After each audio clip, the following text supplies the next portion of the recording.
Live from Toronto, Canada, The Conspiracy Show with Richard Syrett from Zoomer Radio, AM 740. And welcome to the Audio Imaginarium. Come on in, weary traveler, hang your cloak on a peg, grab a stool, and come gather around the fire.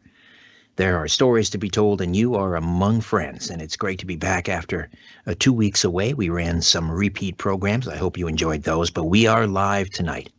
Derek P. Gilbert, the host of SkyWatchTV, a weekly Christian television program, is here to connect the dots between scripture, archaeology, Bible prophecy, and more to expose the enemy in the imminent end-time showdown between the fallen realm and the kingdom of God.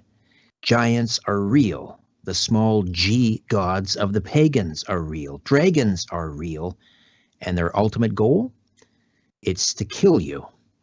Derek joins me this hour. Coming up in hour 2, Joseph Lorendo is from New Hampshire, and he's lived a life of serendipity. He's the author of Cosmic Coincidences, a memoir of cosmic proportions. Carlos Cagina is the technical producer. Ryan White is the live stream producer. And yes, we are live streaming tonight on my YouTube channel, Strange Planet. You know, I still get a lot of people emailing me before showtime asking, what's on the show this week? What's happening tonight? Just go to my website, strangeplanet.ca, strangeplanet.ca, and then bookmark it. All the show info is right there. The guests, the bios, the links to their websites, a list of their books, and a link to Amazon for each of the books, strangeplanet.ca. And while you're there, be sure to subscribe to my free monthly newsletter, Inner Sanctum. The May issue was just published, I think, on Friday. And all I need is your email address, and then you receive Inner Sanctum every month for free, delivered right to your email inbox. And don't forget to check out the all-new Richard Syrett Show, weekday afternoons from 4 to 6 p.m. Eastern on Saga 960 AM. And you can stream it live if you're outside of the Greater Toronto area. You can stream it live at saga960am.ca. Saga, as in Mississauga, is spelled S-A-U-G-A. S-A-U-G-A, S-A-U-G-A, saga960am.ca. In his new book, Giants, Gods, and Dragons, co-authored by his wife Sharon, Derek Gilbert reveals the identities of the 4 horsemen of the apocalypse, the connections between Babylon, and what's in your wallet, the 3 dragons who will walk the earth in the last days, the name of the first spirit to rebel against God. Here's a hint. It wasn't Satan. The link between the fallen angels of Genesis and the titans of Greek mythology, the identity of Nimrod, and the true location of Babel, and more. Derek is also the author or co-author of a number of other books, including The Day the Earth Stands Still, Bad Moon Rising, Islam, Armageddon, and the Most Diabolical Double Cross in History, Veneration, Unveiling the Ancient Realms of Demonic Kings and Satan's Battle Plan for Armageddon, The Great Inception, The Last Clash of the Titans, and again, his latest, co-authored with his wife Sharon, Giants, Gods, and Dragons. Derek Gilbert, welcome back to the program. How are you? I'm doing well, Richard. It's an honor to be back. Delighted to have you. My wife and I are rewatching, it's been a number of years, maybe 10 years since we saw it, Left Behind, the 3-part series starring Kirk Cameron, which of course is about, the end times and the final battle between good and evil. How accurate is the Left Behind series in your estimation? And of course, it sort of begins with this pre-tribulation rapture. Do you subscribe to the notion of a pre-trib rapture? And maybe you should explain what that is exactly. Mm-hmm. Pre-tribulation rapture is a theory that the church, those who have accepted Jesus Christ as Lord and Savior, will be basically supernaturally removed from the earth before the final 7-year period that is called the Great Tribulation. This is based on a prophecy that was given to the prophet Daniel by an angel, Gabriel, who described a period of 70 weeks. So these are actually weeks of years that there would be 70 weeks decreed for Daniel's people and his holy city to bring an end to everything, and then the Messiah would come and basically restore justice on earth and set up his own kingdom. This is kind of the timestamp for the pre-tribulational rapture theory. The assumption being that at the end of the 69th week, the Messiah arrived in Jerusalem. He was announced. A scholar about 100 years ago, Sir Robert Anderson, who interestingly was part of the investigative team during the Jack the Ripper murders, which is something that my wife has researched for her fiction series, The Red Wings Saga, which begins with the Ripper murders. Sir Robert Anderson wrote a book called The Coming Prince, and he calculated that the 360-day month, based on the lunar calendar, the 30-day lunar month, which was the standard in ancient Mesopotamia and ancient Israel, still the standard for the Hebrew calendar today and the Muslim calendar as well, was how we can calculate the length of time between the decree of the Persian king Artaxerxes to rebuild the wall of Jerusalem and the arrival of Messiah. And Sir Robert calculated that Jesus' triumphal entry in Jerusalem happened exactly to the day. Right. So that's the end of the 69th week. The 70th week, that final 7-year period, is the period of the time called the time of Jacob's trouble, when Israel is really tested. The church is out of here, and for many of us who accept the theory, it's that 70 weeks theory, that 70 weeks prophecy that is the assumption on which we base this belief, because when the angel spoke to Daniel and said 70 weeks have been decreed for your people, presumably he meant the Jews. So the church is removed. There are other clues in the book of Revelation, but we could do an entire hour just on that. But Sure. That's the pre-tribulational rapture. Tim LaHaye and Jerry B. Jenkins, when they created the Left Behind series, they had to take some creative license with the prophecies. Not everybody agrees with all of their interpretation.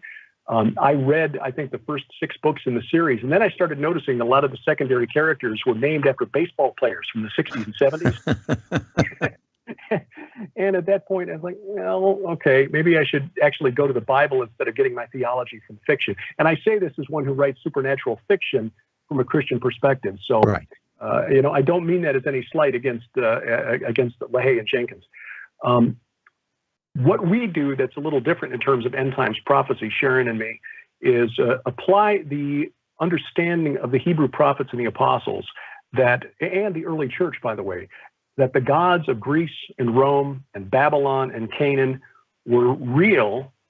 Think of them as fallen angels, if you will, but they were real, and they had an influence in the natural realm. And when you start digging into what the pagans around ancient Israel believed, suddenly some of the weirder sections of the Bible, including end times prophecy, begin to make sense. So that's where we differ a little bit in our approach to trying to understand the book of Revelation than others.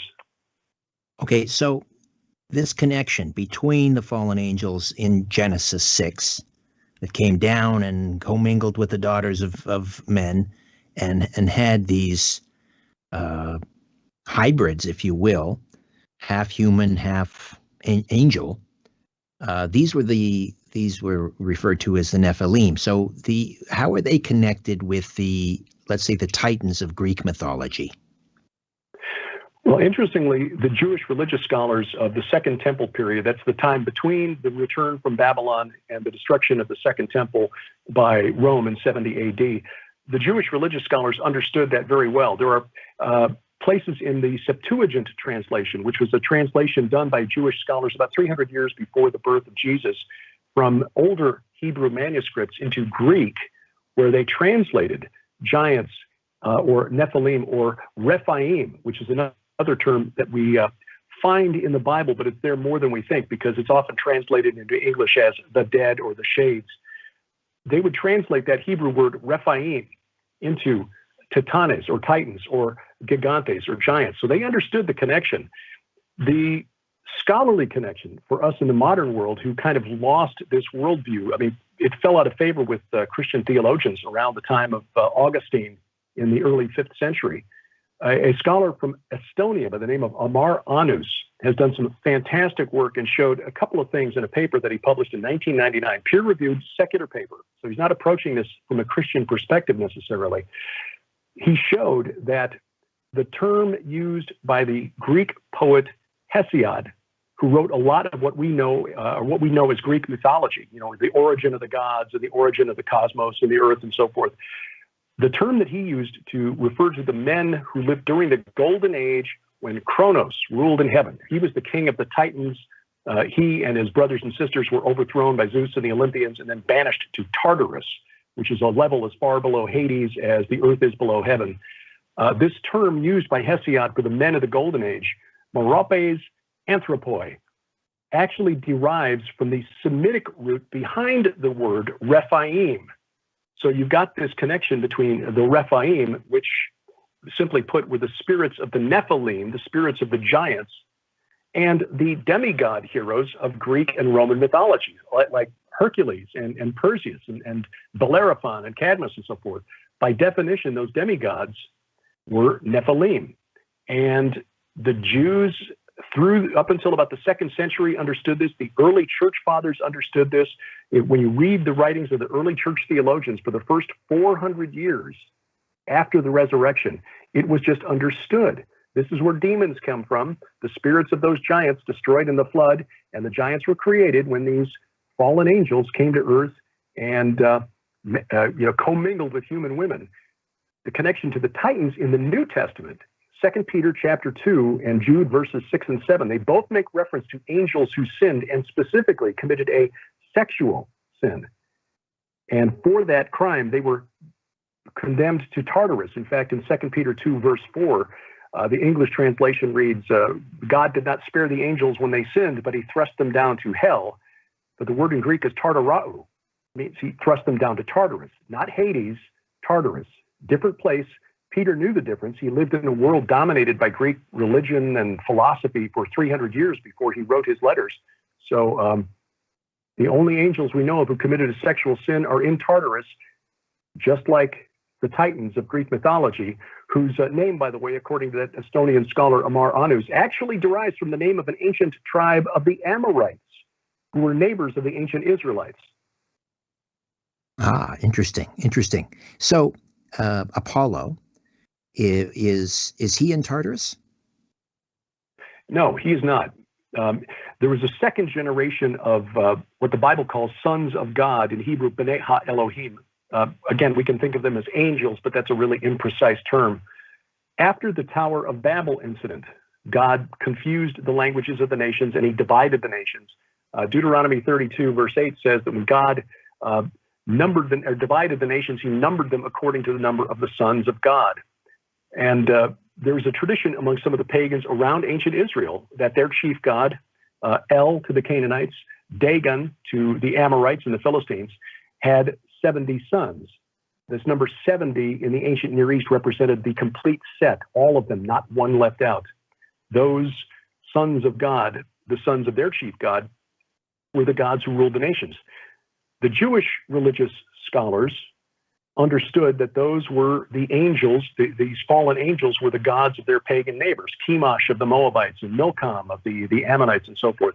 There was a Semitic god by the name of Resheph, considered a plague god, a warrior who was an archer.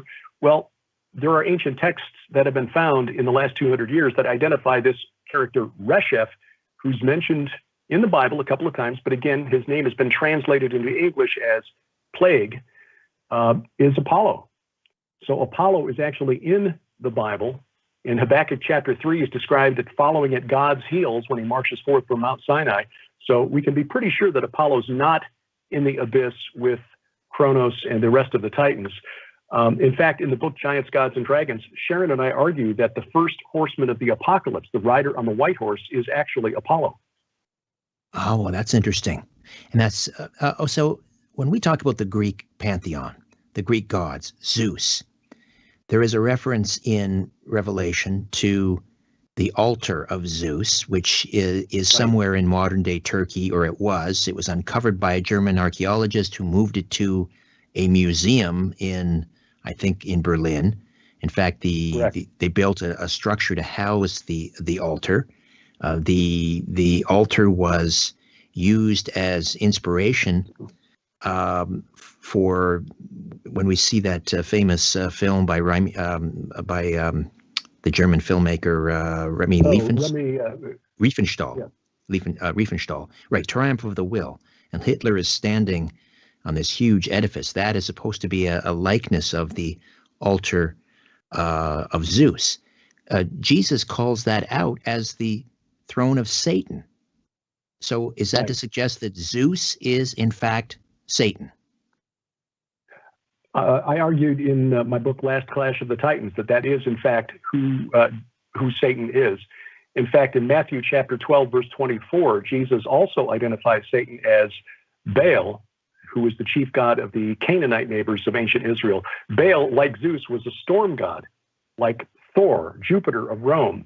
There are a number of other storm gods that were the top of their pantheon. Indra for the ancient Indian culture, Perun for the Slavs. And in all of these cultures, we see Marduk in Babylon, who had storm god attributes.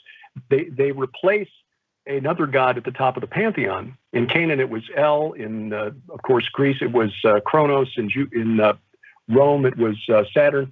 They're pushed out of the top spot of the pantheon by the storm god, Zeus, Jupiter, Baal. In Matthew 12, Jesus is confronted by Pharisees who say, well, he's casting out demons by the power of Beelzebul, which means Baal, the prince. And Jesus comes back at them and says, if Satan's casting out demons by his own power, how will his house stand? So Jesus identifies the storm god of the pagans around ancient Israel, Baal, Zeus, Jupiter, as Satan. But as you point out in the book, and this is something I didn't know, and that is that the first entity or spirit or angel to rebel against God wasn't, in fact, Satan.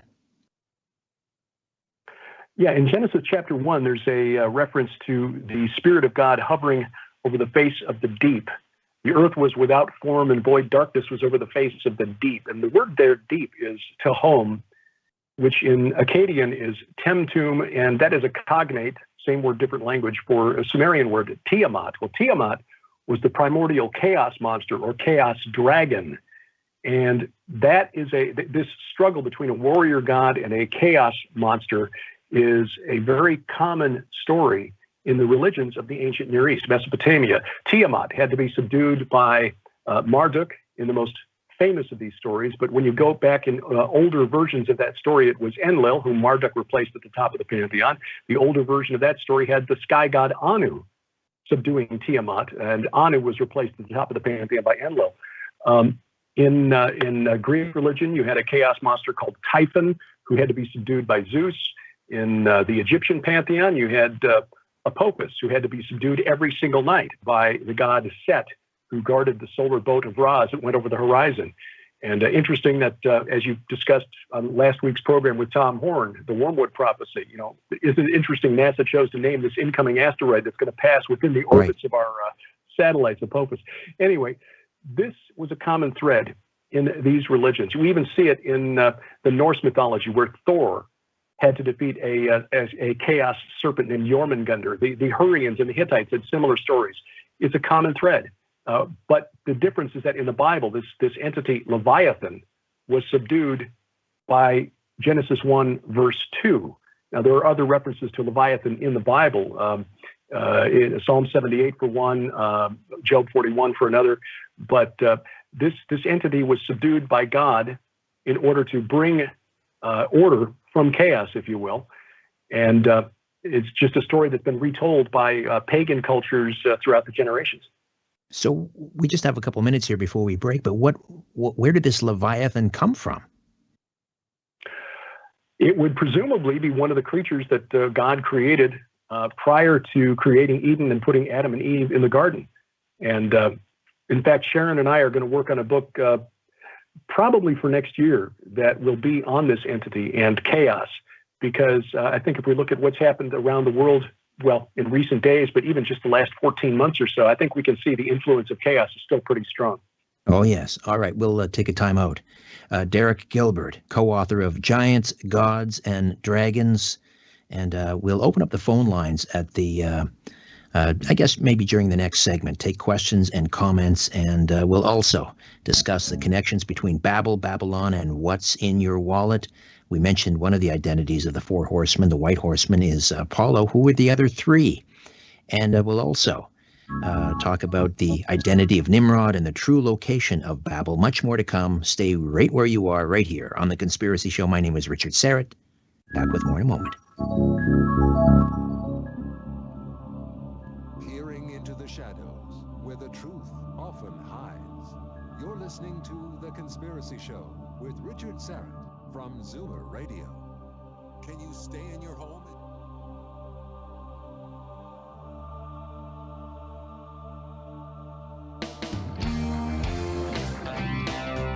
Here's a resolution for 2021. Reduce stress and enhance your immune system. ESS 60 from C60 Evo. C60 is the carbon-60 molecule known to deliver more than 172 times the power of vitamin C. 172 times. ESS 60 is the purest form of C60, a known antiviral, antibacterial, and anti-inflammatory remedy that works. ESS 60 neutralizes free radicals from cell metabolization and external toxins to help minimize inflammation and maximize detoxification. Further, people report better sleep, more energy, and renewed mental clarity when they take our ESS 60 organic oil. To order your miracle molecule ESS 60, go to c60evo.com/Richard-Syrett. c60evo.com/Richard-Syrett. Buy now and save 10% by using the coupon code EVRS at checkout. Again, use the coupon code EVRS at checkout.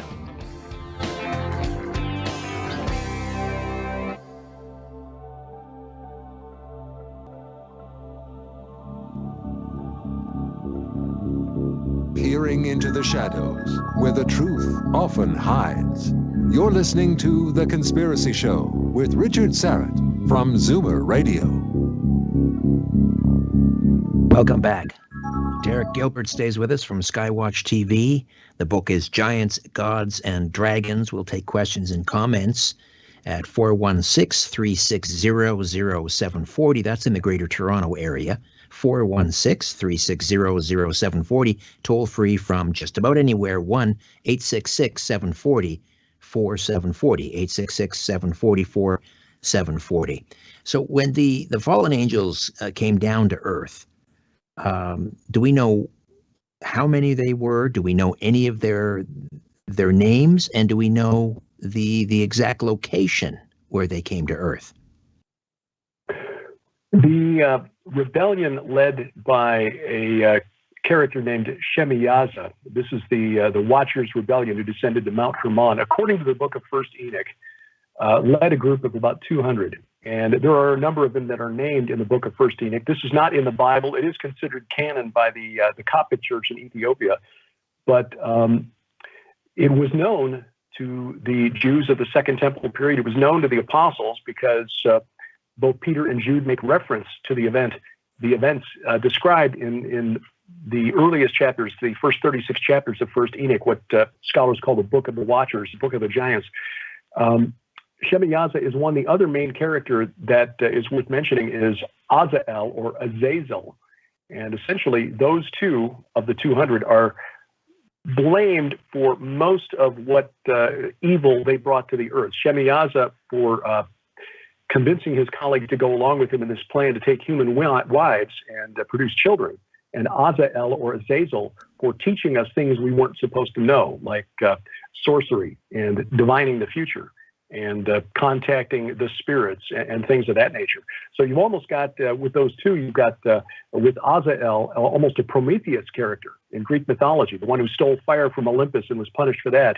And again, the Shemiyaza character, I'm going to argue in my forthcoming book that he is to be identified as Kronos or Saturn of the Titans. And when the fallen angels took these women and had children with them, the Nephilim, were they taken by force? Was there an exchange for this technology? Did they deceive and trick the daughters of men? That's really an interesting question. In Genesis chapter 6, verse 2 says, they took as their wives any they chose, which sort of implies that the women didn't have any choice in it. But in the book of First Enoch, the angels are condemned by God for defiling themselves with human women, and that the women seduced them or enticed them into these relationships. So it's there are different interpretations on that. I'll go with the biblical interpretation rather than the extra biblical one, but it is interesting that there are different versions of this, that these angels saw how beautiful this creation was called Earth, and specifically the humans that that God created to take dominion over the Earth, and decided that they wanted to get to know us a little better, apparently. It's when we look at the story of Lot in Sodom, though, I think there's an interesting, and again, this is speculative, but there's some speculation that the angels who visited Lot and his family to try to rescue them from the city, as God had asked of, or as Abraham had asked of God, that the men may have been attracted, the men of Sodom attracted to those angels because they recognized them for what they were, supernatural beings, and desired that contact because of a belief that through that physical contact they might get some of the power from these angelic beings. Again, that's speculation. Don't know that Right. for a fact, but that may have been part of the dynamic going on back in the days of Noah. Now, the women that first, I guess, had relations with these fallen angels, do we know any of their identities? No, we don't. And when they give birth, because they were giving birth, the Nephilim were giants, one would assume then that their giving birth would hasten their death. The women, they would have. You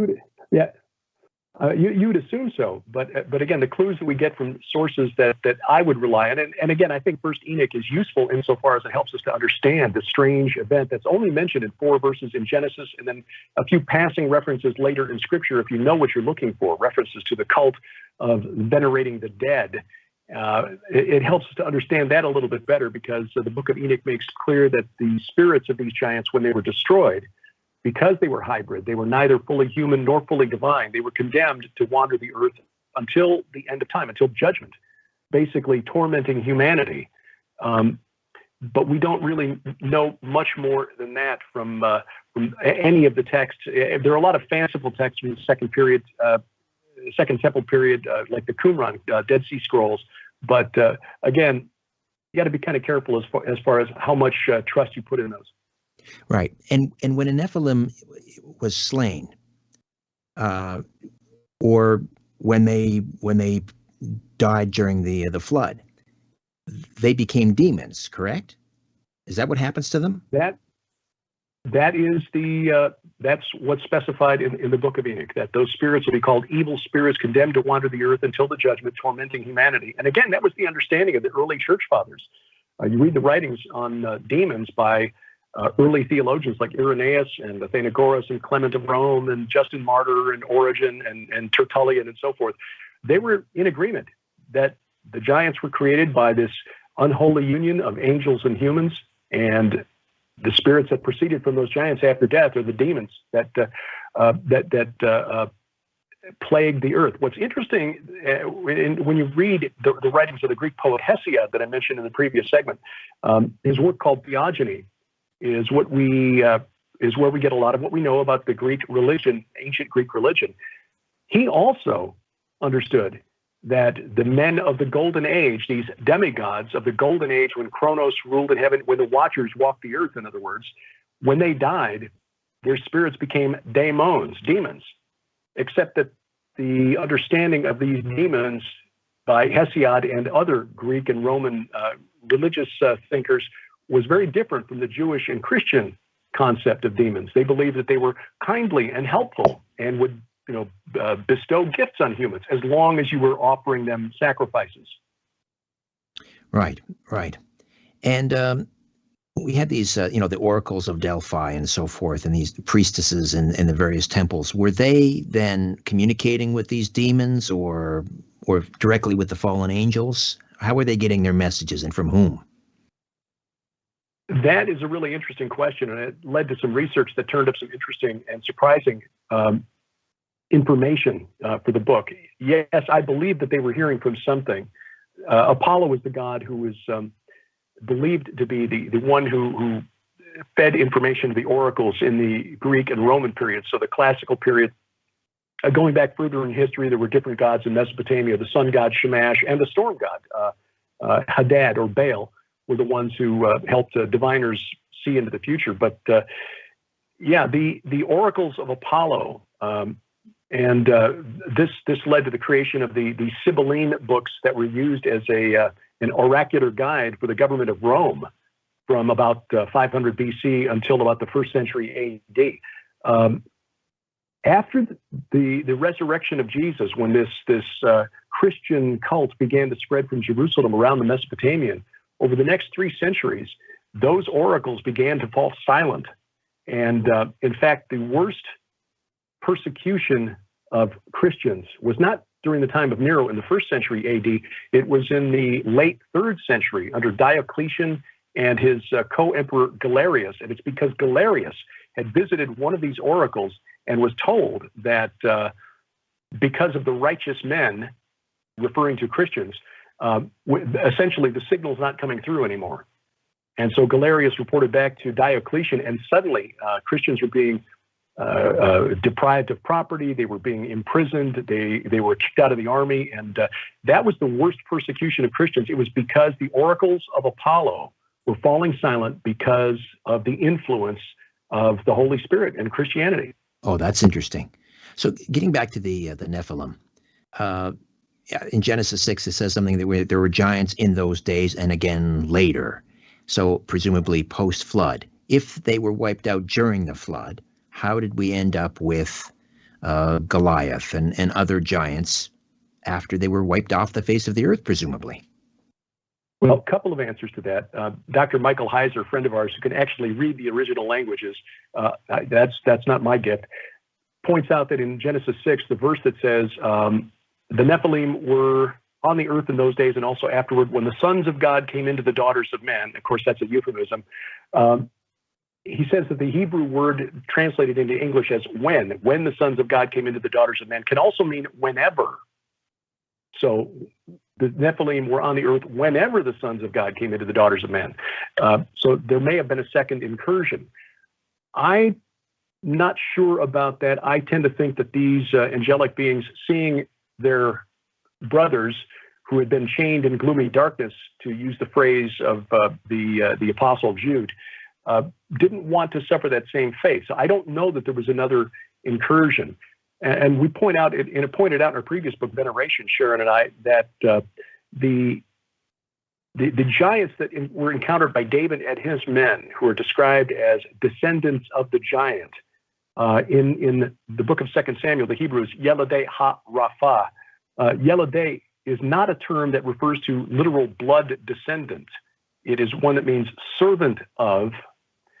And we argue that what you've got with Goliath and his brothers are not, I mean, yes, they were larger than average size. There's some dispute about the Hebrew text. Was Goliath 9'9" or only 6'9"? Either way, that's still really big at a time when the average Israelite soldier was about 5'4". But they were more likely members of a warrior cult that venerated the spirits of these Nephilim. As evidence, and it's circumstantial, but as evidence, one of the giants killed by David and his men was named Ishbi Benob, B-E-N-O-B. It's usually spelled in our Hebrew Bibles as one word, Benob. It's actually 2 words. It's Ben-Ov. The word O-B in Hebrew, Ov, means medium or necromantic ritual pit. In other words, it's where you would go or the person you would talk to communicate with the spirits of the dead. In other words, demons. So this giant, Ishbi, was the son of the medium and was likely part of a cult that actually venerated these warrior spirits. Now, larger than average, sure. Excuse me, Derek, I've got to jump in here. We have to take a timeout. We'll come back and pick up on that. Derek Gilbert, co-author of Giants, Gods, and Dragons, right here on The Conspiracy Show. Don't go away. PIN numbers, passcodes, social insurance numbers. If they make you wonder how private they are, here's 2 more numbers. 416-360-0740 or toll free at 1-866-740-4740. My husband, Carl. My son, Joe. Hey there, I'm hard at work on another edition of Inner Sanctum, my free monthly newsletter. Inner Sanctum features my monthly brief, a column of my thoughts and opinions on what's happening in the world. It features a spotlight on a past guest, a look ahead to an upcoming episode of my weekly syndicated radio program, The Conspiracy Show. It features a look at this month in conspiracy and UFO history, and my Conspiracy Unlimited podcast episode pick of the month, and so much more.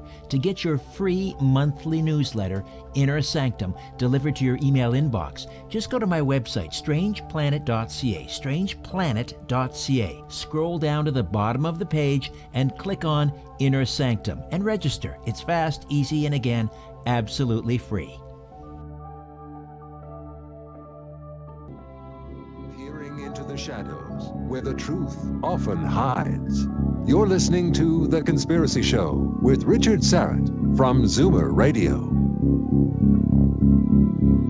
Welcome back. Derek Gilbert hosts SkyWatchTV, a weekly Christian television program, and co-hosts SciFriday, a weekly TV program that looks at science news with his wife, author and analyst Sharon Gilbert.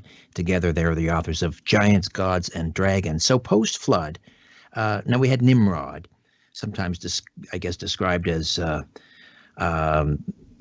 first emperor, or the first one who tried to bring about a kind of a new world order. Was Nimrod is a descendant of Noah, correct? One of Noah's, is it Shem, or who is he connected to? He descends from Ham by way of Canaan, or by way of Cush. So Nimrod was the second generation after the flood. And the basis of his kingdom, was a city called Uruk, U-R-U-K. In the Bible, it's Erech, E-R-E-C-H. But that's the same name that we call that land by today, Iraq. Isn't it interesting? When the Brits and the French divided up the land after World War I, they chose the name of Nimrod's kingdom. There is a historical character in the Sumerian king list by the name of Enmerkar, who, like Nimrod, was the second king of Uruk after the flood. And there's some poetry that has survived. Now, the Uruk period of history, scholars, archaeologists, they know about this. Roughly from 3900 BC to 3100 BC, that city, Uruk, in southeast Iraq, controlled everything between the Tigris and Euphrates as far north as the mountains of Turkey. It was a dominant city, and they had a lot of influence on history. Nimrod probably lived sometime during that period of history. There was one of the poems that survives about this Enmerkar, who I think is Nimrod, is that he tried to rebuild a temple at the ancient city of Eridu, E-R-I-D-U, for the god Enki. This temple was called the Abzu, which is where we get the word abyss. So Nimrod, Enmerkar, tried to build this temple up to be an abode of the gods, according to this poem. And the poem mentions the confusion of languages. And interestingly, when archaeologists dug at this site in 1949, they found that the top layer that they found for the Temple of Enki, which would have been the largest ziggurat in all of Mesopotamia, the step pyramids of Mesopotamia, this would have been the largest and oldest because the bottom layer goes back to like 5000 BC, except it was never completed. They said that the top layer, which coincides with the end of the Uruk period of history, as it moved into a new phase of history in Mesopotamia, the temple was not completed, and it was very quickly covered over with drifting sand. We read in the end of Genesis, that story in Genesis chapter 11, God confused the languages, and they left off building the city. So archaeology confirming the narrative in the biblical account. And what was the Tower of Babel supposed to accomplish? What was it? What was its purpose? Best guess, because the Bible doesn't tell us, but best guessed based on this poem, which is called Enmerkar and the Lord of Orata, is that he was trying to build a home on earth for the gods, And again, think of them as fallen angels, but that appears to have been the point of this temple. They weren't so primitive 5,000 years ago that they thought that they could stack mud bricks up high enough to reach the sky. That was not the purpose. They were trying to build essentially a portal, if you will, a supernatural portal to bring the gods down to mankind. And again, as we read, God confused the languages, divided the nations, and then in Deuteronomy 32, verse 8, it says that he numbered the nations according to the number of the sons of God. Essentially, a new generation of angelic beings was placed as supervisors, as the gods of the nations. We see this in Deuteronomy 4, verses 19 and 20. God allotted these angelic beings, the host of heaven, to the nations for their gods, but reserved Israel for himself. And then in Psalm 82, if your listeners should read Psalm 82 because it reads like a courtroom scene in heaven. God condemns these angels, these sons of God, for ruling unjustly. And it reads in part, though you are gods, sons of the Most High, like men you shall die and fall like any prince. The deaths of these gods has been prophesied by God himself. Right. In the book, you make a connection between Babylon, and what's in your wallet. This is in the section where we identify the four horsemen of the apocalypse, and I credit Sharon with this. All of the good ideas from our house come from her head. Several years ago, she wrote a book called Ebola and the Fourth Horseman of the Apocalypse, and she pointed out in that book that the fourth rider, death, in Greek is Thanatos, and Thanatos was known as a god, small g god, in the Greek pantheon. And Hades, likewise, followed with him. Hell followed with him. So she reasoned, if Thanatos and Hades are named, then who are the other three? We make the case for Apollo being the rider on the white horse. The rider on the red horse is War. That's pretty easy. Ares would be his name in the Greek pantheon, but we found research by credentialed scholars who shows that this is just Chemosh, who is the national god of Moab. So this is a lot, Ares, Mars, a lot older god, worshipped a lot farther back than we thought. The rider on the black horse was a little tricky. This is the one who goes out carrying scales, but the word translated scales in Greek, zugos, is actually referring to a yoke. Everywhere else that word in Greek is used in the New Testament, it refers to the yoke that you would put on the necks of oxen. And the description of what happens when this rider on the black horse rides looks like just economic calamity.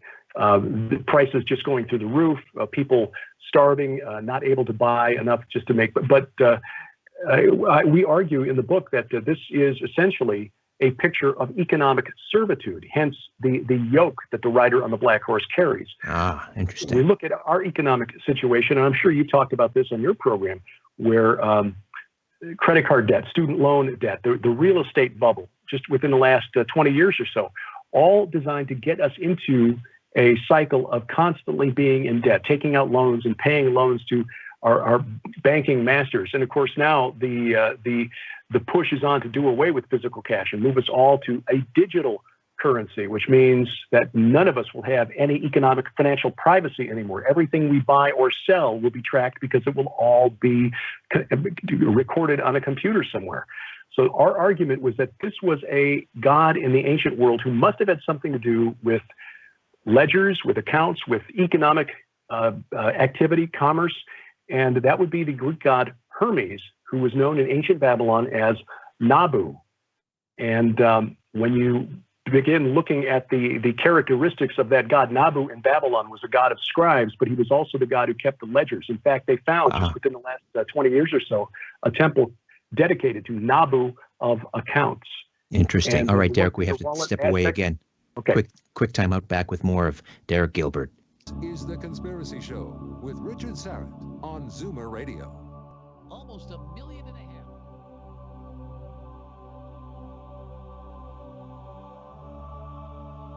I don't need to tell you how important building and sustaining a healthy immune system is these days. And just in time, my good friends at Get the Tea are offering a special package called the Immune Builder. You get 1 month's supply of Life Change Super Tea. That's 8 bags. 1 bottle of Bioastin. That's 75 capsules. Now, Bioastin or astaxanthin is known as one of nature's most powerful antioxidants and provides a wide range of impressive health benefits. The Immune Builder also includes 1 bottle of Potent C Wild Alaskan Sockeye Omegas. That's 90 gel caps. And 1 copy of the book Natural Astaxanthin, Hawaii's Super Nutrient by Dr. William Sears. There's so much more than tea at getthetea.com. Get your Immune Builder right now. Not available in any store. Use the code UNLIMITED and all your purchases ship for free. The Immune Builder from getthetea.com.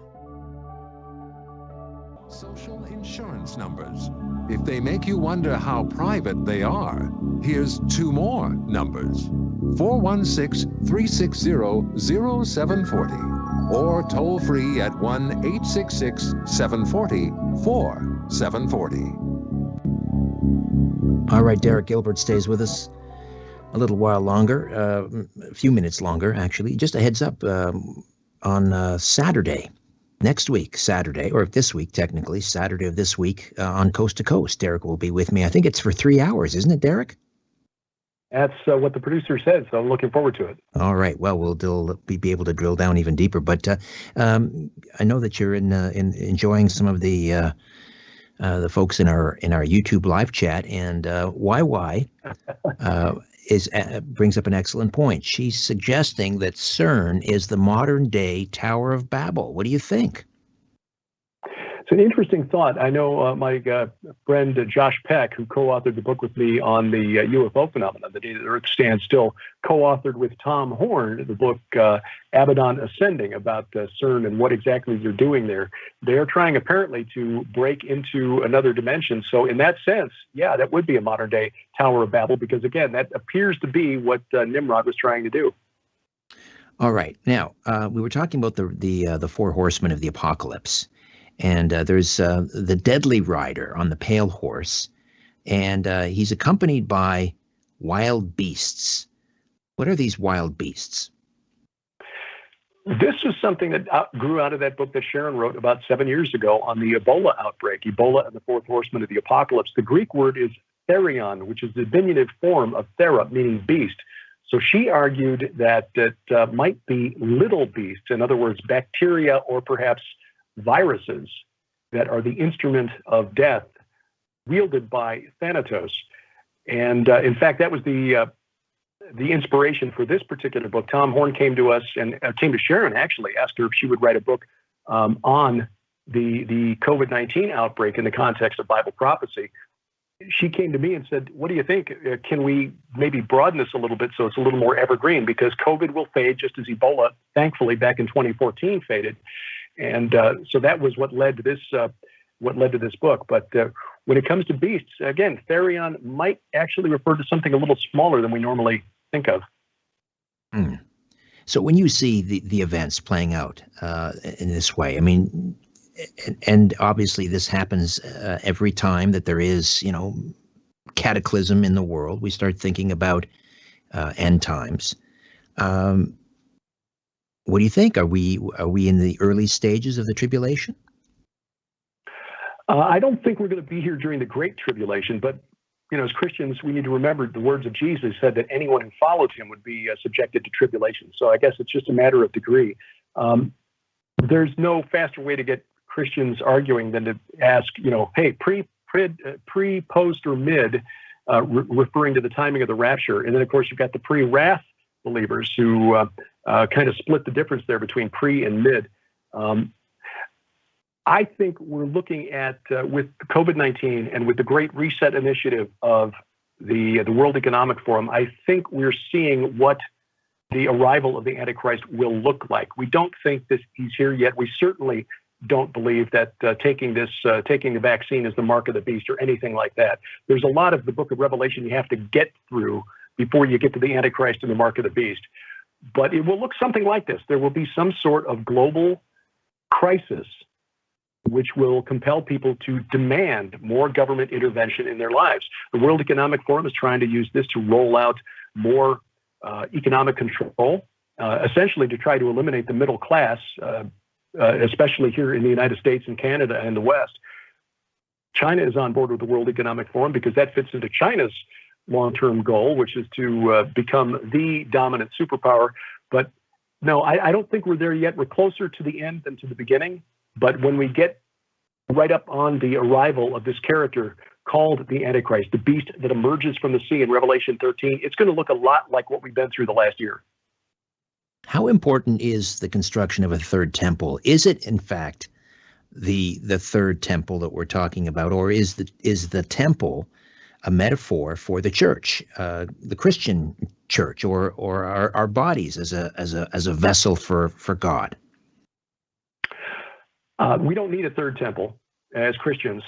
We pay attention to the movement in Israel because it's an indication of what religious Jews are looking for, those who see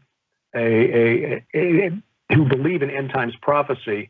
But we have friends in Israel, both Orthodox Jews and Messianic Jews, and the political drive for the third temple in Israel is not as popular there as it is in, say, the West, among American evangelical Christians and Chinese Christians who send a lot of money to Israel to try to make this happen. Most Jews in Israel don't want a third temple because we don't need it. We've got synagogues now. Yeah, and that some of this movement to push for the third temple is essentially a move to raise funds so that the Haredim, the ultra-Orthodox community, will have more political power.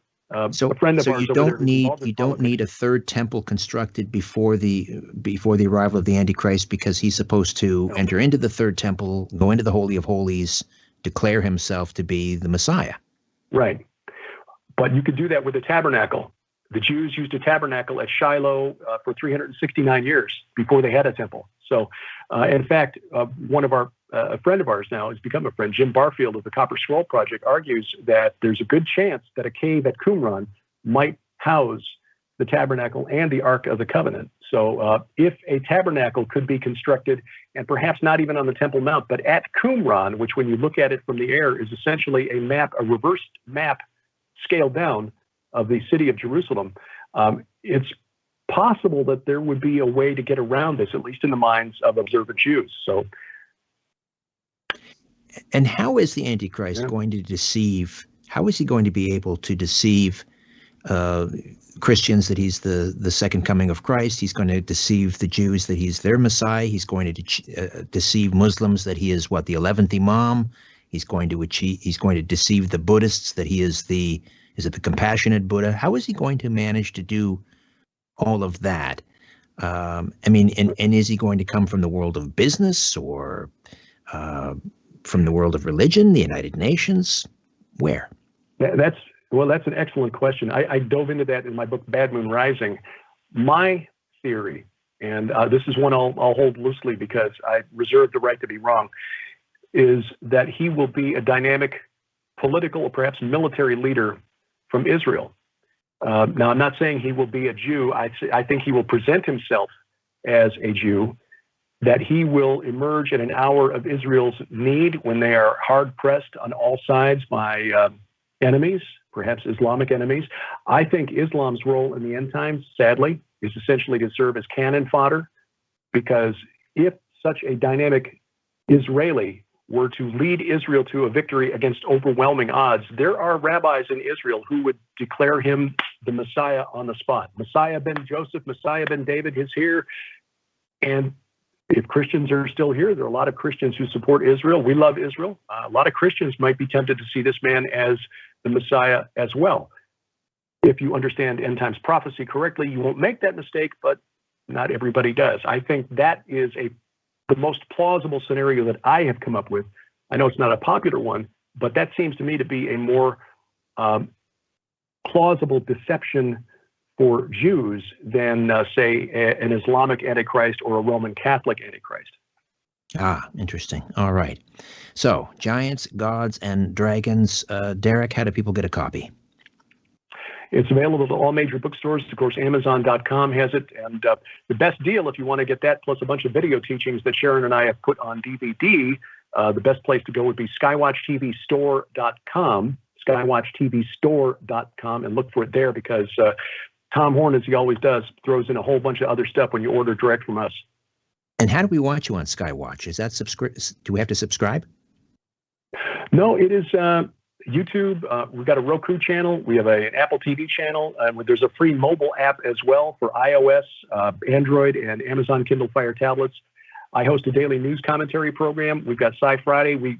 Sharon and I host a weekly program called Unraveling Revelation, where we talk about this every single week. And we're getting ready to launch a new program called The Bible's Greatest Mysteries. All right. A great deal going on. Always very, very busy, and I appreciate you carving out an hour for us, and we'll talk to you next on Coast to Coast on Saturday. Look forward to it. Thank you, Richard. Thank you. Derek Gilbert, co-author Giants, Gods, and Dragons. All right, when we come back, a simple but unassuming man, Joseph Lorendo from New Hampshire, has lived a life of enchanting serendipities, and he'll share those with us next on The Conspiracy Show. Don't go away. Take a look around.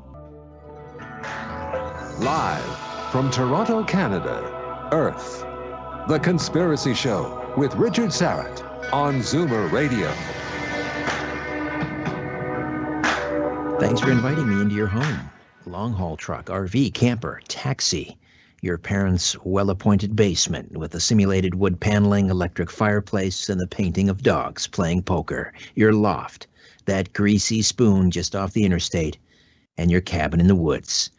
Joseph Lorendo is a simple, unassuming New Englander who's strung together a lifetime of remarkable coincidences, many of them involving rock concerts and meteor showers, full moons, and the weather.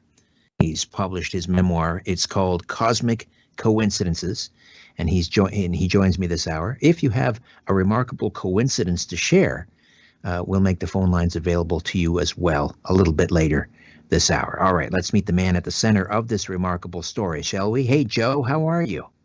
Hey, I'm great, Richard. Thanks for having me.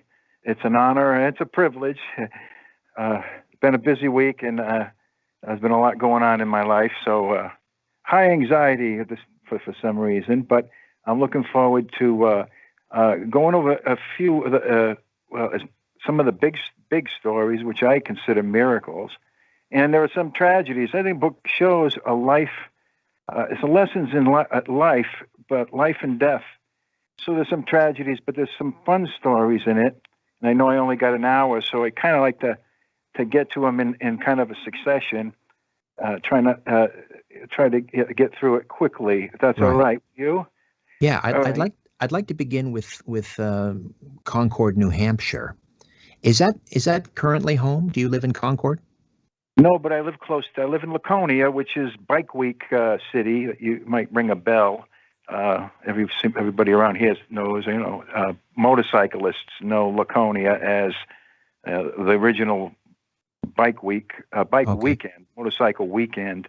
It's changed now. Now it's Bike Week. All right. So when you first arrived in Concord, New Hampshire, I'd like to start there because it was a string of incidents, items in the news, fairly prominent items in the news that all kind of revolve around Concord, New Hampshire, in and around the time that you arrived there. Let's begin there. I think you were your first day working at a hospital in Concord. Yeah, and it was new to New Hampshire because I moved up here from Fall River, Massachusetts, and so anything that was national news in my local area was a big thing. So it was January of 1985, where you may recall Bernard Goetz, the subway vigilante in New York, had shot several people, and he turned himself in because they were looking for him and nobody knew who he was, but he ended up turning himself into the Concord police station, and it was on January 1st, on New Year's Day, I believe. So he made his way from New York down to Concord, New Hampshire, and that's where he turned himself in.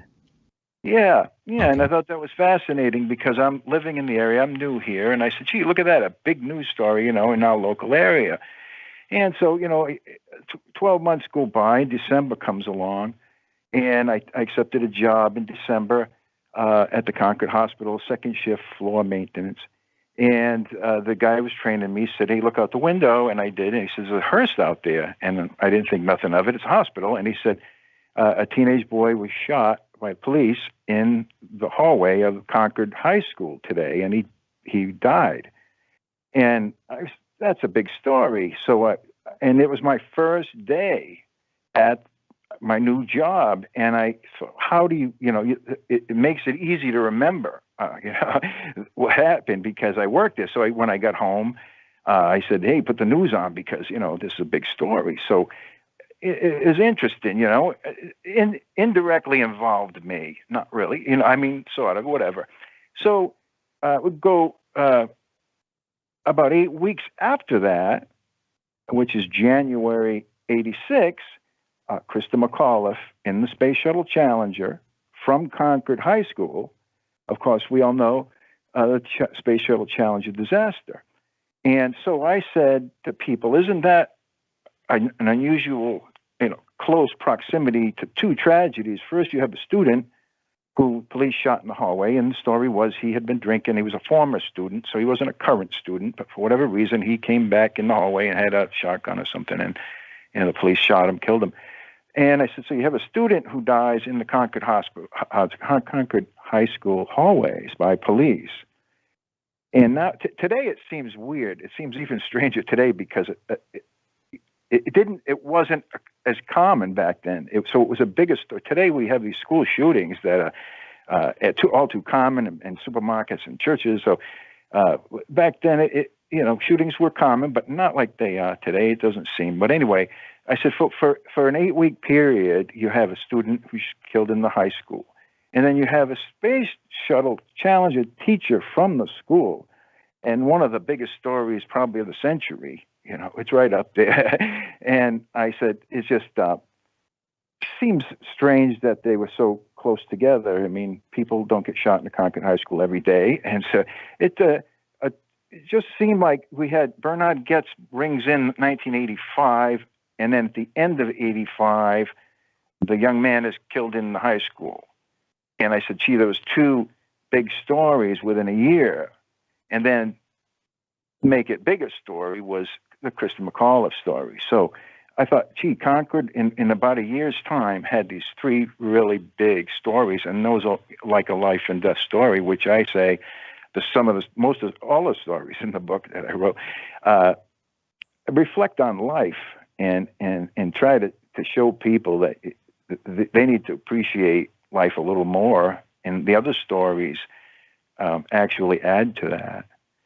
So one of the things that I like to tell people was, well, the book was written in 3 sections. The first section was only 100 pages, and the second section was about 100 pages, and the third section was 100 pages. So I actually finished the book 3 times, and I was putting it away for good.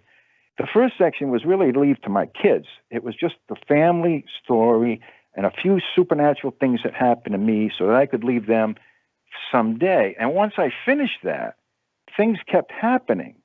So I'd add a chapter, and then I no sooner add a chapter, and I'd add another chapter because something else. And then next thing I know, I've had just updated it December 2020 with the last update. Anything I write now is going to be a book 2. But the thing I mentioned to people was in 1978, my last sibling was born, and she was my 7th sister. I have an older sister, and then is me, and then I had 6 younger sisters. So I had 7 sisters.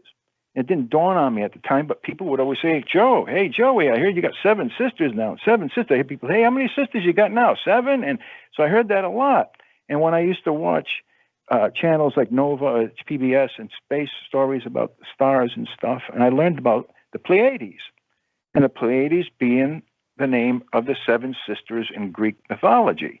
So I always look up at that star cluster. Is special to me. It feels like I have a special connection to it. And that starts the book. That's the beginning of the coincidences, because I've always felt that I had that connection with the Pleiades.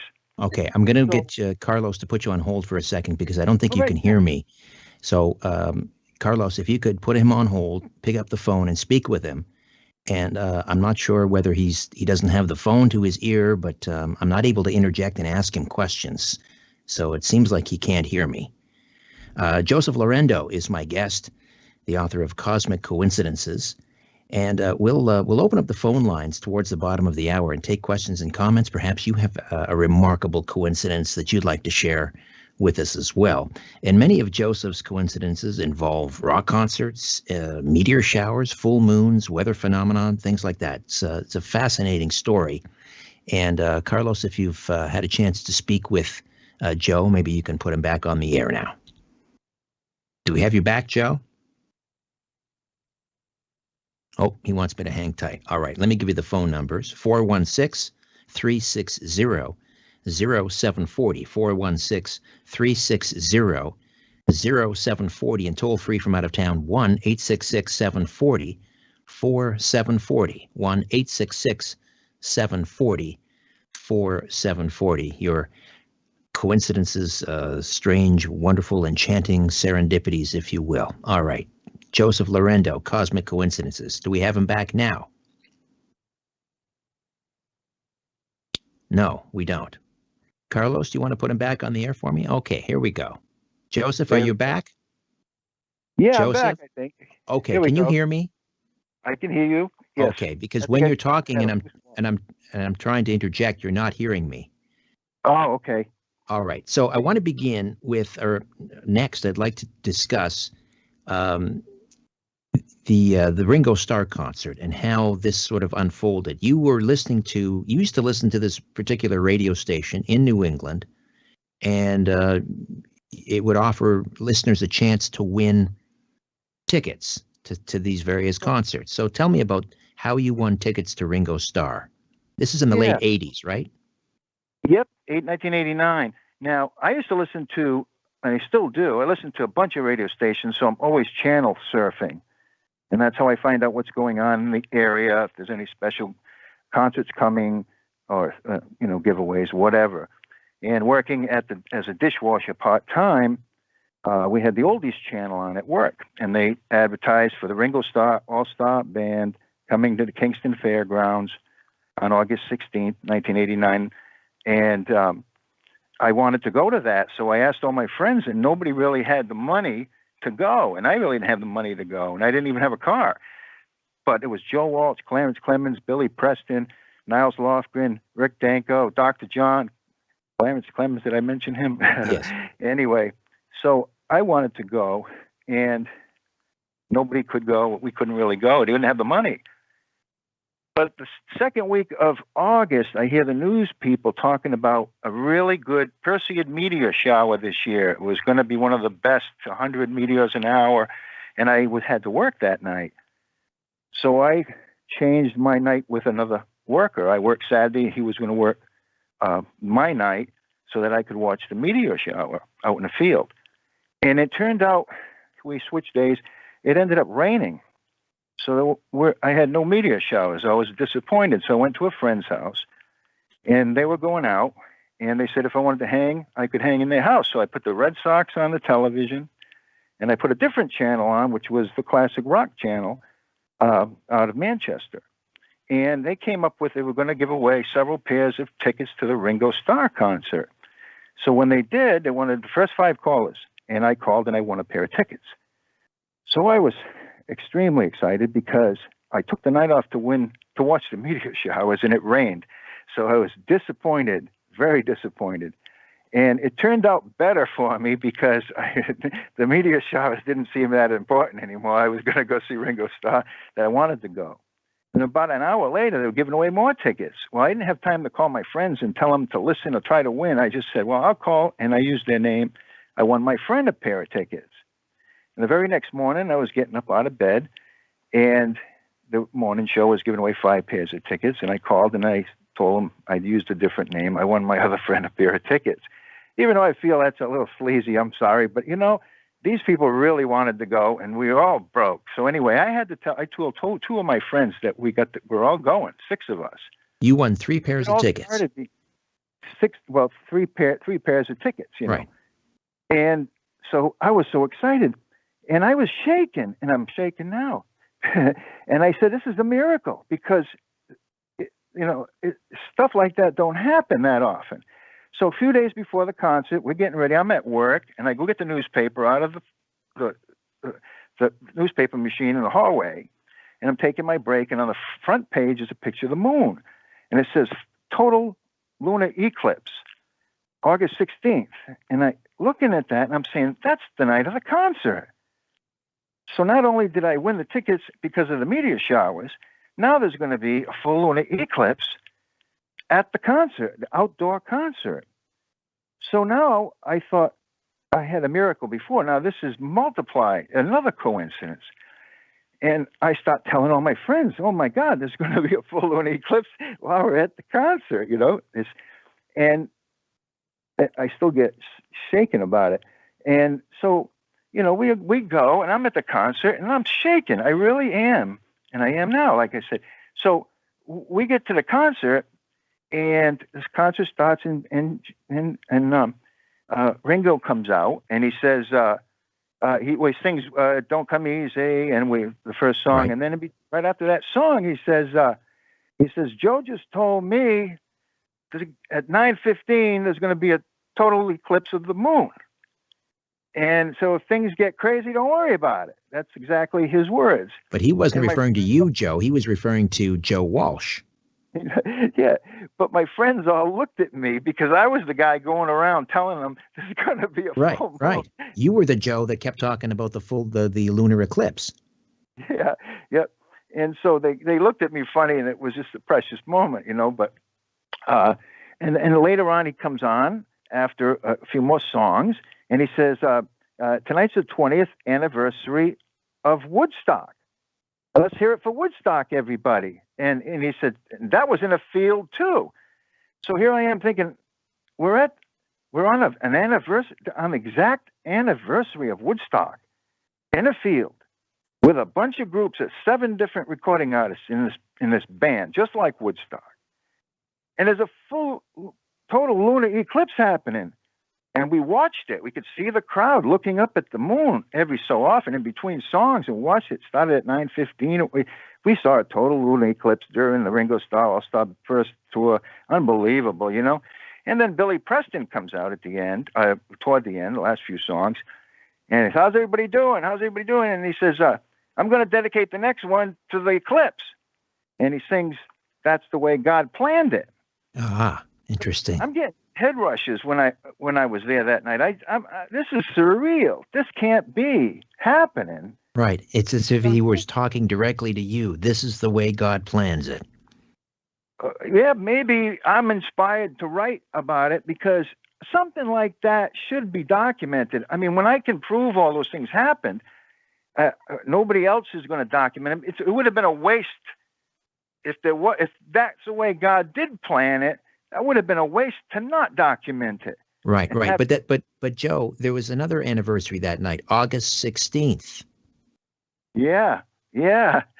And I didn't find that out that night. I found it out a couple of weeks later or something. I don't know when. It wasn't immediate. But later on, I always think, that August 16th Ringo Starr concert. But then I look in the paper, and it say anniversary. Elvis died on August 16th. And I said, wait a minute, that's the day that I went to see that concert. So that was also the anniversary of the day Elvis died. It was 1989, so it was also the year, 20 years since Man on the Moon. It was July 20th, something like that. July 20th, 1969 was first Man on the Moon. So here we got, that relates to the eclipse, the moon. So the moon's shining down on us, 20-year anniversary, exactly on Woodstock's date of a concert. And like I said, the way I won the tickets. And later on, I found out that August 16th was also the day Babe Ruth died. Oh, I didn't know that. Didn't really, and it didn't really matter at the time. It didn't seem like it was important. It had no really connection to music or anything. It was just, former Red Sox was traded to the Yankees. it has a slight New England connection to it, you know. So, and there's a curse going on at the time, you know. There's a curse of the babe. So I don't know why I didn't think it didn't really have anything to. Right, but the location of the concert, what was it called again? Kingston Fairgrounds. Okay, so you've got the word king in there, and Elvis was the king of rock and roll. Yeah, that's a coincidence, see? And all those coincidences, people say, you know, if you can find coincidences if you look hard enough for them. And I say to them, yeah, but these coincidences were of such a magnitude, and there was so many of them all at the same time. So people can make the argument to me, oh, that's just a bunch of coincidences. Yeah, it is. Oh, did we lose Joe? Are you there? All right, I think we lost Joe. All right, we'll get him back. Joseph Lorendo, Cosmic Coincidences, a memoir of cosmic proportions. And we're going to step into a break here in just a few moments. We're just getting started, folks. I mean, this is just one of, enough coincidences to fill an entire book. And apparently he's working on other volumes, Cosmic Coincidences. If you have a cosmic coincidence you'd like to share, 416-360-0740, 416-360-0740, toll free from out of town, 1-866-740-4740. In a democracy, we elect officials so we can sleep at night. So why are you up? 416-360-0740 or toll free at 1-866-740-4740.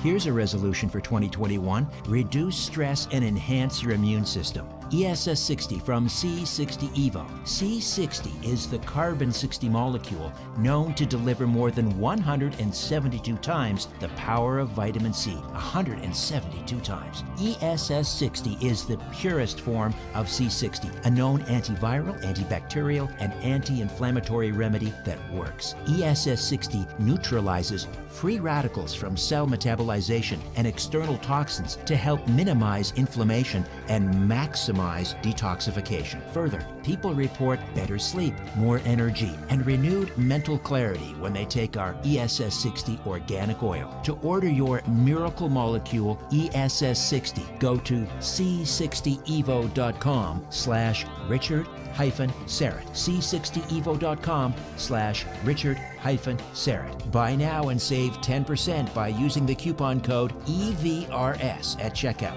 Again, use the coupon code EVRS at checkout.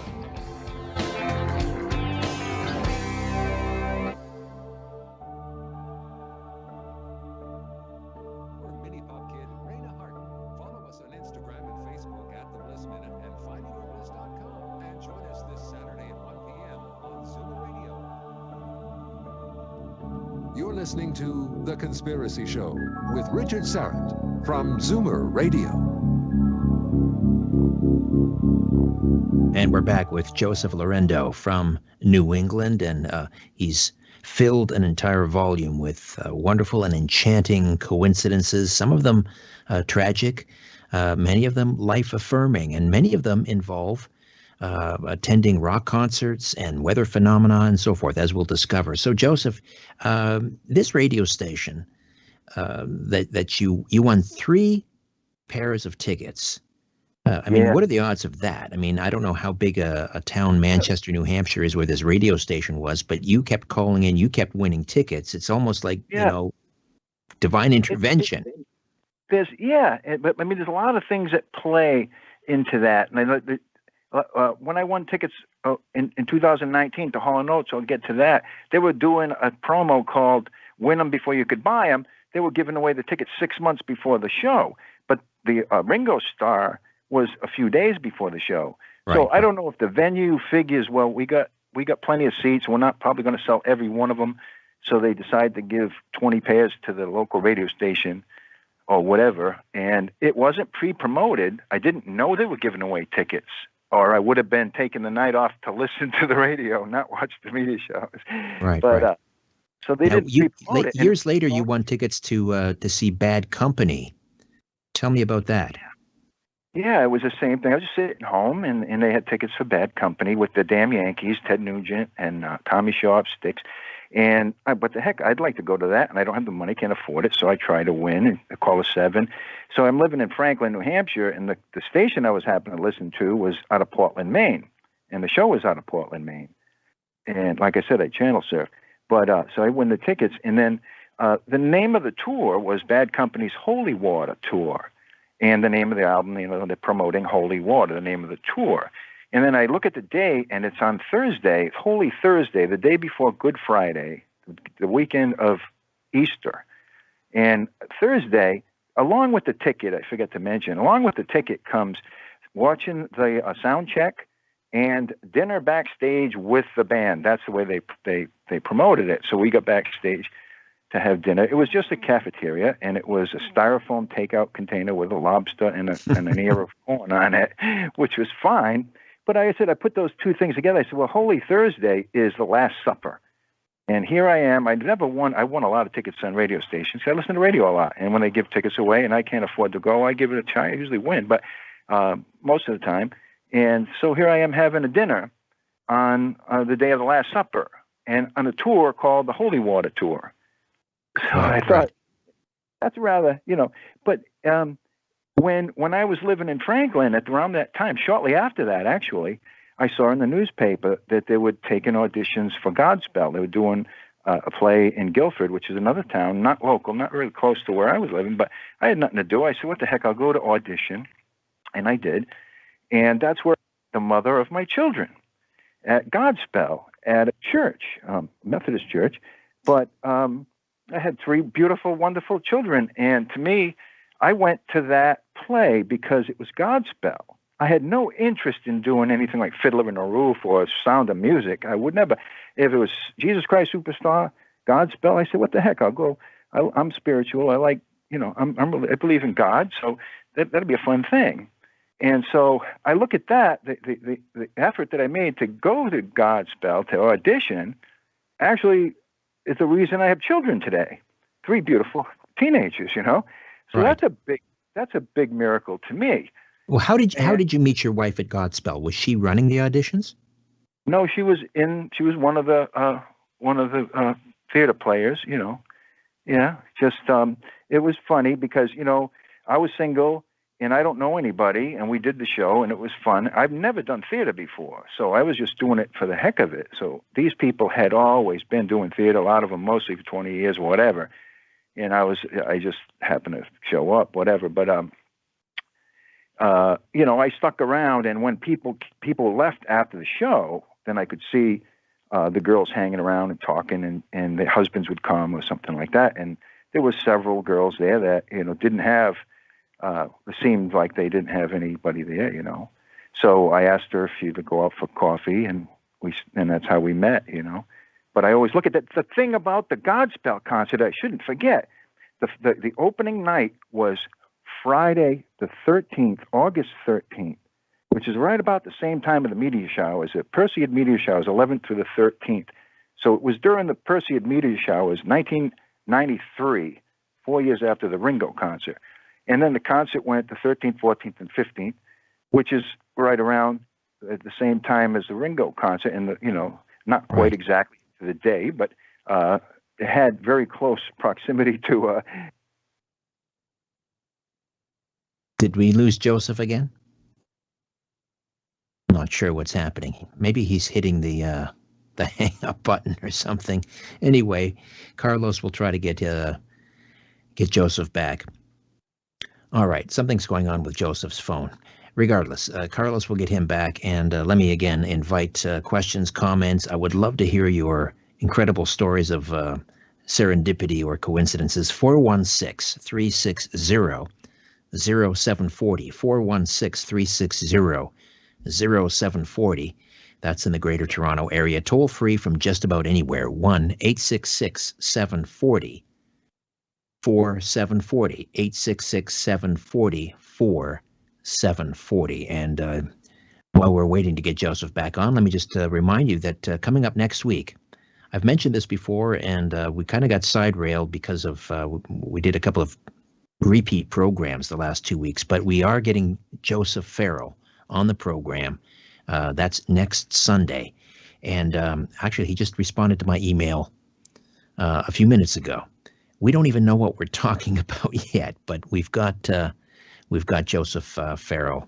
We think we've lost Joseph. His phone has died. Joseph Lorendo. Oh dear. All right. Well, you keep trying him, Carlos. We'll open up the lines here, and let's see if we can get some stories.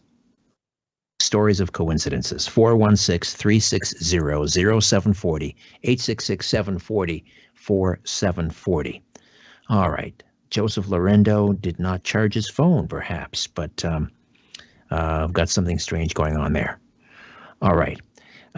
We don't have time now, but one of these days I'll tell you about, I don't know if you would categorize this as a coincidence or just kind of a strange factoid, but if it wasn't for a ham sandwich, we may not have had World War I. And without World War I, we may not have had World War II. All because of a ham sandwich. I kid you not. I kid you not. Let me just give you the summary here. The person that assassinated Franz Josef in Serbia back in 1914, I guess, was one of several would-be assassins. And what happened was the assailant that killed Franz Josef and his wife sort of gave up because he was supposed to wait on a particular street corner for the emperor to drive by, and unfortunately, what had happened was the car got lost, and it was delayed. So the assailant gave up, and he went to get some lunch. He went into a deli.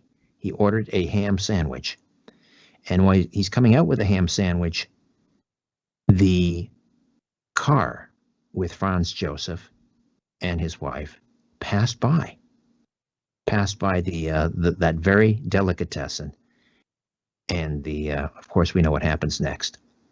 The emperor was assassinated along with his wife, and thus began World War I. All right, all because of a ham sandwich. There you go.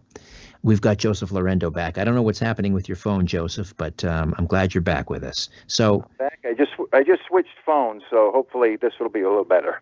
All right. So you were talking about trying out, auditioning for Godspell, and that's how you met your wife. And I mean, as you say, you had no experience in the theater. Whatever possessed you? Do you remember what happened that night? You just decided, I'm going to go and try out for Godspell, and then you meet the mother of your children. Yeah, I had time. You know, the rehearsals are in the evening. I was laid off from the dishwashing job at the restaurant, so I was looking for work. I had nothing to do, and it was Godspell. So it would have been Godspell or Jesus Christ Superstar. I'd be interested, but I wasn't interested in if it had said Fiddler on the Roof or Sound of Music. Right. It wouldn't have been anything I'd be interested in. But Godspell, hey, what the heck? I was trying to learn how to play guitar a little bit. I'm trying to learn a little bit about music. I figured, what the heck? I could go to theater and see what happens, you know. And so, yeah, that's where I met her. You know, I asked her out. We went for coffee, and 7 years later, we had a child. And I live with them now. And so that's where I was mentioning it before I think we got lost, was I took my son, it was April of 2019, the news station was giving away tickets to Hall & Oates. And I called, and I was the first winner on the news station. And I got that recording on Cosmic Coincidence, the book, on Facebook, if you're going to hear it.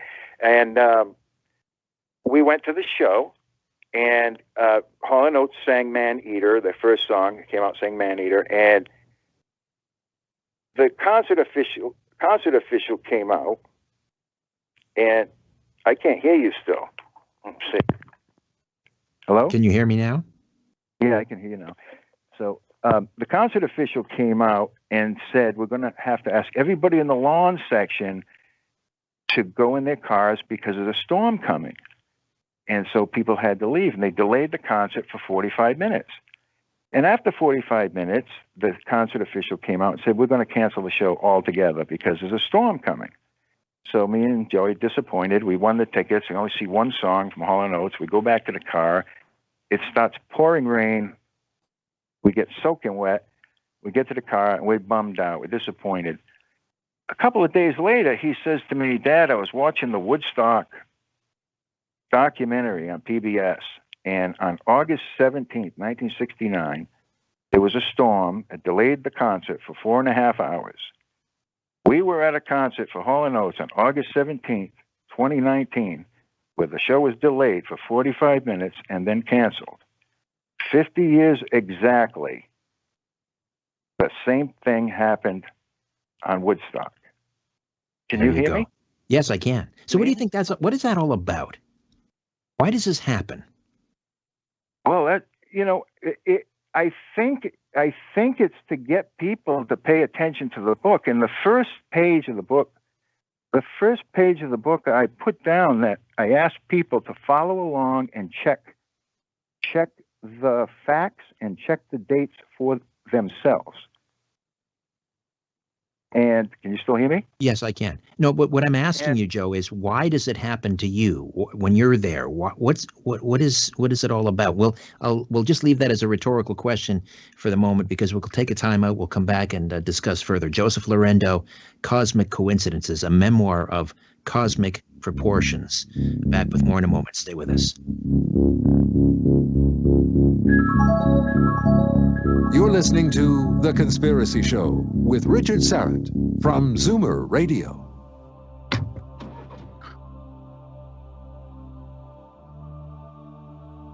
Hey there, I'm hard at work on another edition of Inner Sanctum, my free monthly newsletter. Inner Sanctum features my monthly brief, a column of my thoughts and opinions on what's happening in the world. It features a spotlight on a past guest, a look ahead to an upcoming episode of my weekly syndicated radio program, The Conspiracy Show. It features a look at this month in conspiracy and UFO history, and my Conspiracy Unlimited podcast episode pick of the month, and so much more. To get your free monthly newsletter, Inner Sanctum, delivered to your email inbox, just go to my website, strangeplanet.ca, strangeplanet.ca. Scroll down to the bottom of the page and click on Inner Sanctum and register. It's fast, easy, and again, absolutely free. Conversation. This is The Conspiracy Show with Richard Syrett on Zoomer Radio. To speak with Richard live, call 416-360-0740 or toll free at 1-866-740-4740. Joseph Lorendo stays with us from New Hampshire, the author of Cosmic Coincidences. So before the break, Joseph, I was asking you, why do these things happen to you? Yeah. What's the point of all this? Well, see, now, when the book started out, it was supposed to be just a family book for my kids, and it mentioned the Ringo Starr concert and meeting their mother at Godspell. Now, once the book was that point, it seemed like there had been stuff kept happening, so that I kept adding to the book. And that is another thing, and it draws more attention to the Ringo Starr concert because of all those coincidences with 20-year anniversary of Woodstock, and now I'm at Hall & Oates on the exact 50th anniversary, and the same thing happens with the delay that happened at Woodstock, and we get caught in the rain, we get soaked. So now, it turned out to be, I'm happy that the show was canceled now because it made a chapter, and I'm enjoying having that chapter more than I would have enjoyed sitting and watching the show.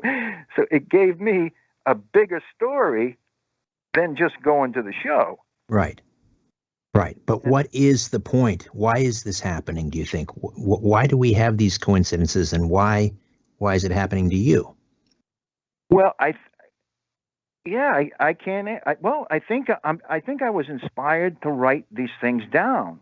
And I think if there's a higher power, people call them God, I like to call it cosmic love and universal love, something up there is trying to document these things so they don't be swept away. They were big enough to be remembered. And the Hall & Oates concert works with the Ringo Starr because it adds to it. So that makes it more interesting that a bigger story like that. Right. The other story was when we were talking about the Ringo Starr concert, and with the anniversary of Babe Ruth died on that same day, we go to 2004, and because we live in New England here, most people here are Red Sox fans. And we were going with the 86-year curse for the longest time, and misery here in New England. But the faithful followers stayed fans. And in 2004, the Yankees won the first 3 games of the playoffs against the Red Sox, so it looked like they were you said they won it against the Red Sox. They won it against the Yankees, right? Right.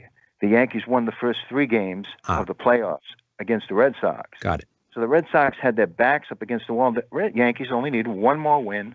The Red Sox had to win 4 straight. Never been done before in Major League Sports history that any teams come back from 3-0 in a 7-game series. And the Red Sox did it. They won the 4 games, and it was, of course, one of the biggest upsets in sports history if you're a Yankee fan, and one of the biggest comebacks if you're a Red Sox fan. But then the Red Sox went and played St. Louis for the World Series, and the Red Sox swept St. Louis the 4 games, becoming the only team to win 8 straight postseason games. But on the 8th game or the 4th game of the World Series, when they were breaking the 86-year-old curse, October 27th, 2004, there was a full lunar eclipse happening over St. Louis, over New England. We watched it. We could see it. I looked on TV. The cameraman would zoom in on it. I'd look out my window. I could see it. And I would tell my kid's mother, because she knew the Ringo Starr story. And I'm saying, hey, this is a full lunar eclipse happening, and they're showing it on TV. And the Red Sox are winning the 4th game of the World Series. They're breaking an 86-year-old curse that the curse of the Babe. And there's the connection to the Ringo Starr. August 16th, Babe Ruth died on that day. But here's the Red Sox breaking an 86-year-old curse with a full lunar eclipse. Right. Now, wouldn't it have been something if someone put up on the scoreboard, that's the way God planned it? I think that's what I was thinking, because I said, hey, nobody would have expected the Red Sox to come back from being down that far in the way that they did. It was an incredible story. So that's a chapter in the book. I want to ask you about the birth of your son, because there's an interesting story here that involves John Denver.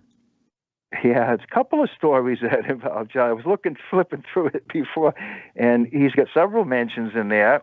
He was the original civilian in space before Christa McAuliffe, and they changed that at some point and decided to go with the teacher in space.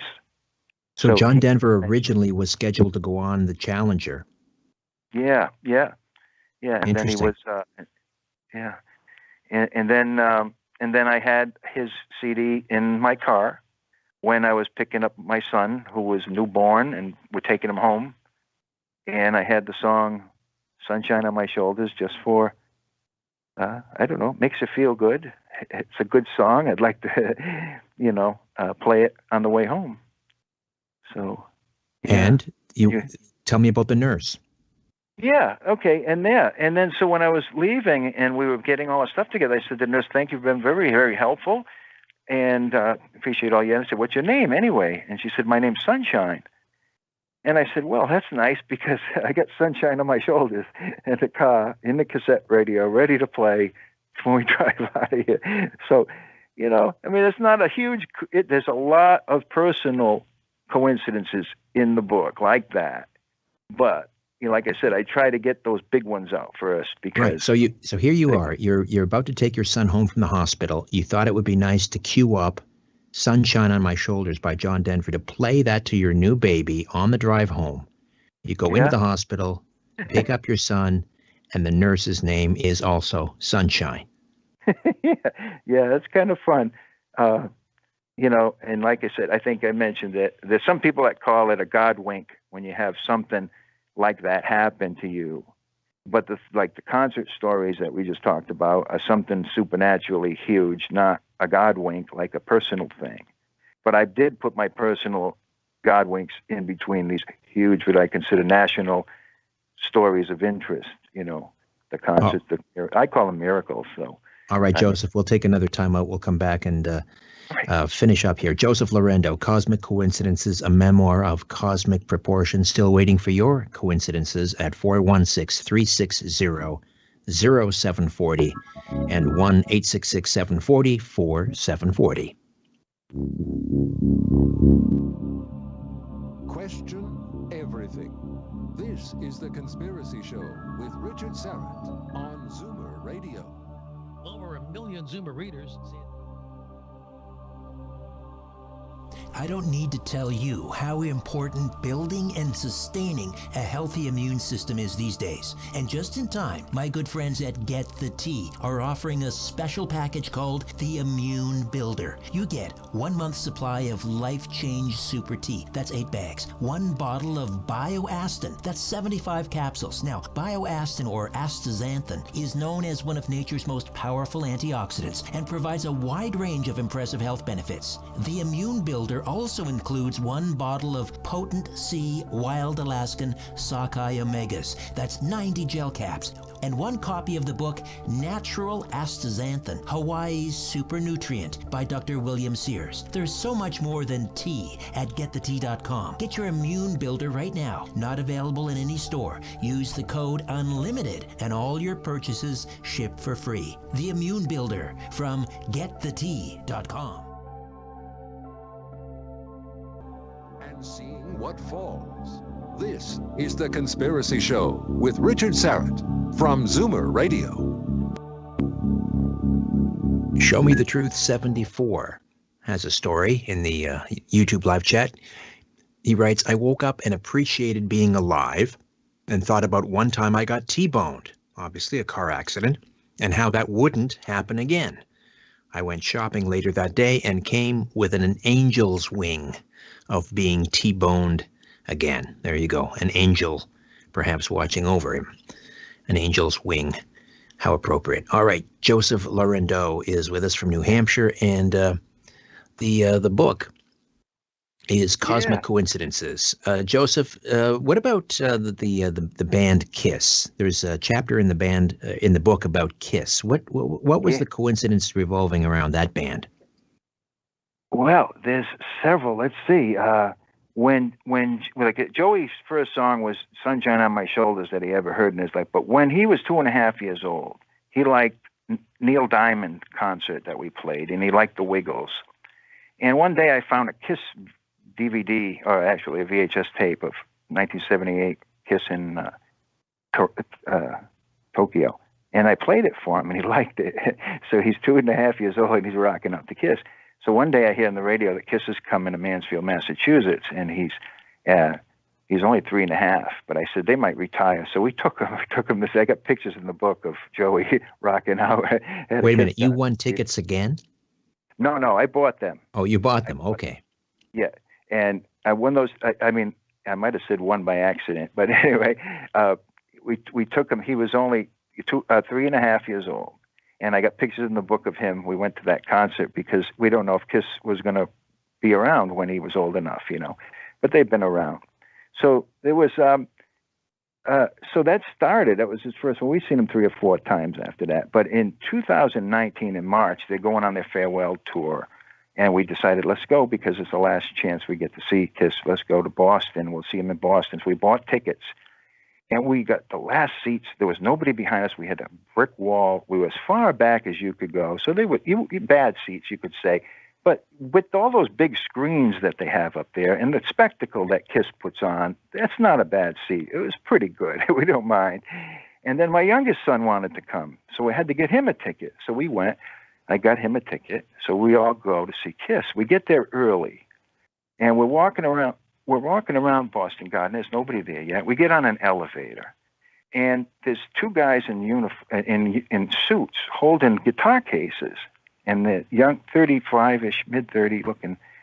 And I joked. I said, "Hey, I wonder if that's I wonder if Gene and Paul's guitars in those cases. And the guy says to me, matter of fact, this is Paul Stanley's guitar. And we looked at each other, me and Joe, and my son Louis, and he says, you want to see one? And we said, yeah. So he opened the guitar, and we're looking at it. It's Paul Stanley's guitar. So here we are in an elevator with Paul Stanley's guitar. And it's a special thing, you know. You don't get that close to Paul Stanley's guitar, especially when you get seats that are all the way in the back. So a little later on, I said, thank you, I patted him on the back. And a little while later, we get back on the elevator, and there's another guy there with a clipboard. And he goes, you guys like Kiss? I said, yeah. Hey, you want to pick? We got a guitar. I'll give you a guitar pick. So he gives my son a guitar pick from Tommy Thayer. So that was a set of coincidences, you know. Here we are, just going to see Kiss. You know, we happen to get on the elevator. But then in 2020, in February, they come to Manchester, New Hampshire. So we said, why don't we go see them? You know, they're here. They're in our home. They're on home. So we go see them again. Me and Joe. And at the end of the concert, they're shooting off these confetti bombs, and I get hit in the back of the neck with a confetti bomb from the confetti cannon. It's a long story, but it's in the book, and the details are funny. But I don't know. It's just been a lot of fun stuff, but there are tragedies that I wanted to mention too, because you know, it's not all fun and games. The book's not all happy coincidences. Are you still there? Share a few tragedies then, if you'd like. Yeah, well, there was when Joey was in Little League, there was a woman that we knew. Her son was on the team, and she used to volunteer coach. And in 2019, it was June 21st, there was a tragic motorcycle accident, and 7 motorcyclists were killed. They were driving together as a group, and a vehicle went the line in the road, and it was a tragedy. And they all died, and it was sad. We knew we weren't friends with her, but it was an acquaintance of ours. And it was, I thought about putting it in the book at the end, a little memorial, like, for these people. And a couple of weeks go by, and then I look at the date again. It was June 21st, 2019, and that particular day was the summer solstice. And I started reading about the summer solstice, and there's a lot of spiritualness to ancient civilizations that worship the sun and the summer solstice as a day of rebirth and a day of renewing or changing your being spiritual and unbelievable descriptions. And I thought, well, this tragedy happened on summer solstice. So now I can add it to the book because it didn't have anything to do with cosmic coincidences that I knew of, and then now it does. So I just put 2 pages in there, a real short chapter, just to mention the fact that these people were lost on the summer solstice in 2019. So it's a sad story. There's, you know, another sad story of a little boy who was lost in the woods, and that was 2003. And his birthday was, he was turning 10 years old on October 12th. That happened to be the day that John Denver died, by the way, in his tragedy. But this little boy was celebrating his birthday on October 12th, and he got lost in the woods. And it was during the playoffs, the Red Sox and Yankees. And I went to work, and there was a guy there who was, I don't call him a Yankee fan, he was a Red Sox hater. So he enjoyed tormenting Red Sox fans, whatever. But I'd come to work, and I knew that this little boy was lost in the woods. And every night I'd see on the news that they hadn't found him, and they haven't found him. And it was actually 5 days before, and he didn't survive. But that put my perspective changed about the playoffs and the sports are really not that important. And for me to go to work every night and discuss Boston Red Sox or baseball, and there's this little boy lost in the woods. So that was 2003, and that happened to be the same year that the Old Man of the Mountains crashed to the ground. New Hampshire's known for Old Man of the Mountain rock formation up in Franconia Notch. And in May, it was May 3rd, May 3rd of 2003, the old man of the mountains came crashing down. And this little boy was lost October 12th, 2003. And I mean, like I said, when I went to work and I discussed with this fella I worked with, sports, it seemed so unimportant. And that's the lesson I took from that. You still hear me? Yes, I can. Yeah. Yeah. And so when the Red Sox went into the World Series in 2004, even though that it was a big thing with the lunar eclipse, it was always in my heart that, and that's what the lesson I think in that story was, and that's the chapter before the Red Sox championship story. It's a 2003 story. The Red Sox lost to the Yankees in 7 games playoffs. But I'm going to work and I'm listening to this guy who's a Red Sox hater, harass me or making fun of the Red Sox and, oh, God, going on and on. And I just came, it was a third shift. It was a third shift job, so it was late at night. And I catch a 10 o'clock news on my way to work, get to work at 11. And they still hadn't found the boy.